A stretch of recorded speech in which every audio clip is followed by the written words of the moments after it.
and the future is the only thing I'm facing. Yes, I need you.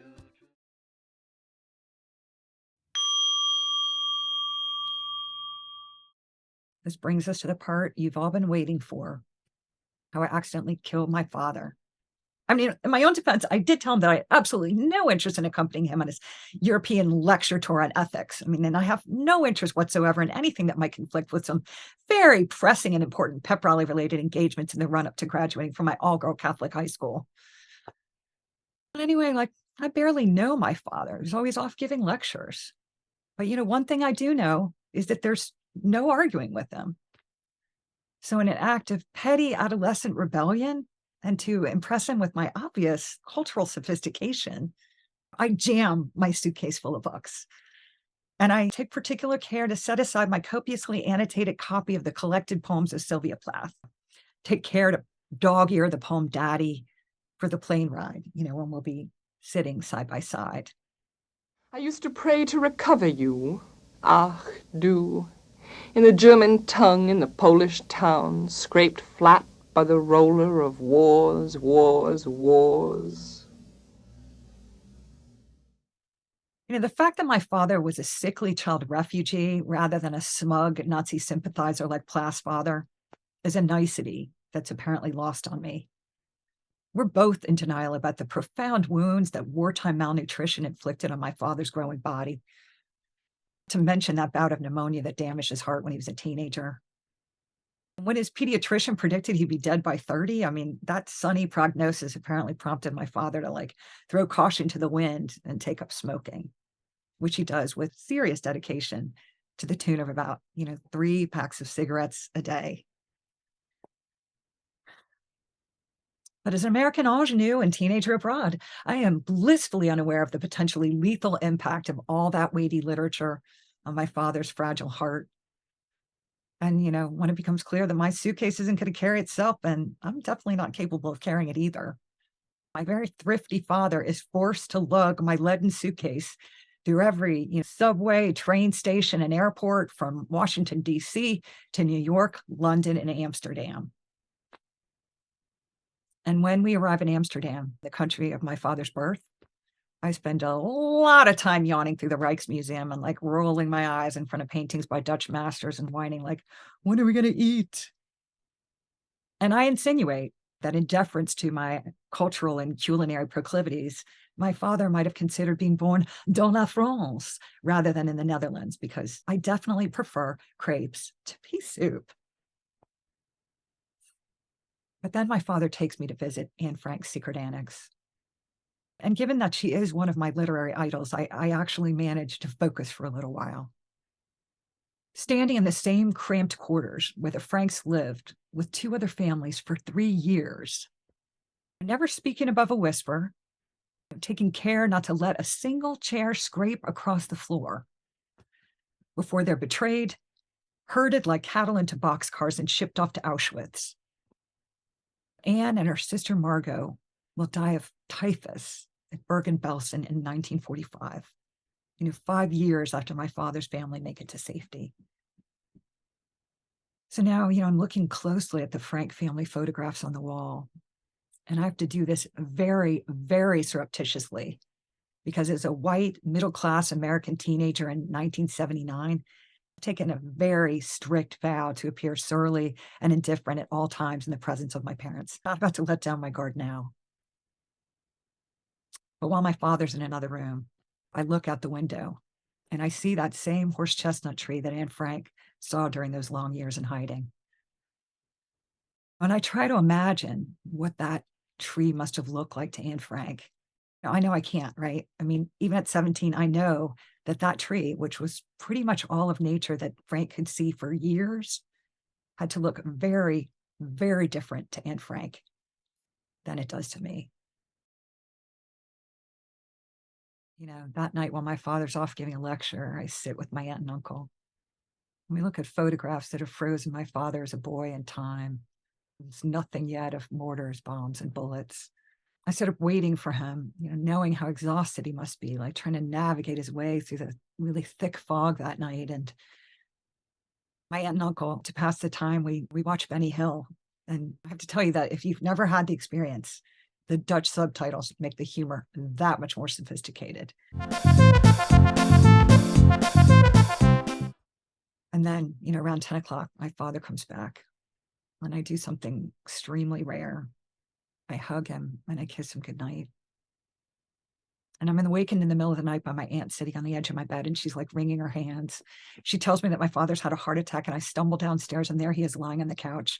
And I flash for a moment on those high school CPR classes, of which I remember absolutely nothing, but it turns out I won't have to use my non-existent high school CPR skills because my father, it's clear, is quite permanently dead.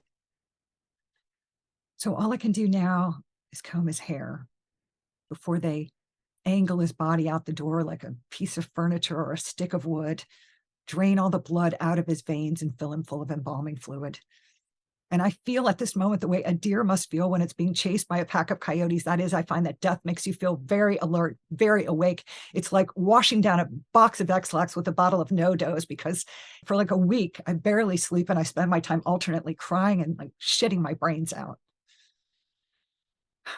This panic, this rush of adrenaline for decades will periodically stalk, pounce, and throttle me without warning, brought on by something as random as the smell of cleaning solvents wafting by in a department store and knocking the breath out of me.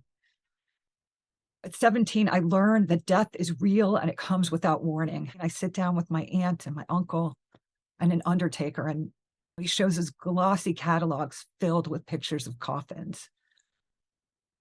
And believe me when I say that I am not in the least bit tempted by the Cadillac line of caskets with actual windows, because at this moment, I would give almost anything to spare my father the sight of the 6 feet of dirt that will soon be covering his face. I choose the pine box, the closest thing to the tree itself.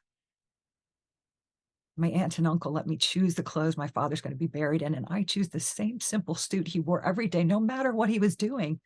And how is it I never noticed that before?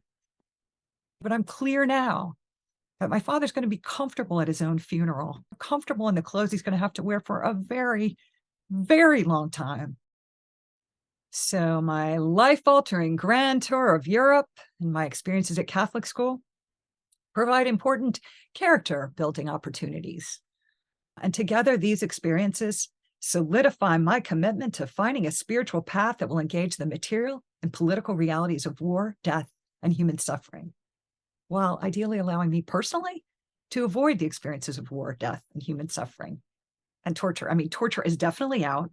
And so, for that matter, is any kind of like physical pain or discomfort or really any inconvenience at all. Unable to find my perfect religion, I mean, I'm spiritually adrift, unmoored, if you will, for decades. I saw Amway for a while, but I really lacked the spiritual discipline to really ascend up the pyramid. But I keep looking, seeking, searching. I mean, every night, for example, I take time to sample from an all-you-can-eat buffet of world religions and spiritual texts. Albeit, I do this mainly as an alternative to prescription sleep remedies whose side effects may include my sleep fornicating my neighbor. All that looking, seeking, searching takes time, which brings us to the year I turned 40. Right, the same year that the planes slam into the World Trade Center. That's the year that I happened to stumble across a book by an American Roshi named Jack Kornfield. According to Kornfield, meditation's key to coming to terms with like internal conflict, the horrors of war, denial of death, and climate collapse. So it becomes clear that I'm going to have to, for the first time, confront my inner nemesis, my monkey mind. My monkey mind. Come back and join us for episode 3, in which I attend my very first silent Buddhist retreat. Grab some snacks and watch me map the magical coordinates to my personal pathway to salvation. Pathway that may differ somewhat from that of St. Francis, Jesus, Buddha, and Tony Robbins. Yum, enlightenment tastes so good. Oh. What you want, who you be, what you need, why you talking to me. Don't be quiet, I'm a needle to the weave. Better talk or you'll fall through the seams. Spit it out, what's your play? Think you're slick with your bag, or what are tricks? I'm not fooled by the shape of your lips, just a suit in the shape of a tick. Have you found what you lost? Have you lost what you found? Do you really understand how you sift for a love in the sand? Like a leaf inside the wind, and you go where it tells you to go, but you never wonder why there isn't nothing here at all. It's a game, don't you think? While you're looking at me, you look away. I can stitch every word to your lips, so you'll know just a thing to say to me. Sew it up, close the rip, put a nice little plaque on the slip. I can sew like a Vincent Van Gogh. No one needs ever know, start the show. Have you found what you lost? Have you lost what you found? Do you really understand how you sift for a love in the sand? Like a leaf inside the wind, and you go where it tells you to go, but you never wonder why there isn't nothing here at all. I find that we are all the same. We all just play a game and never show just who we are.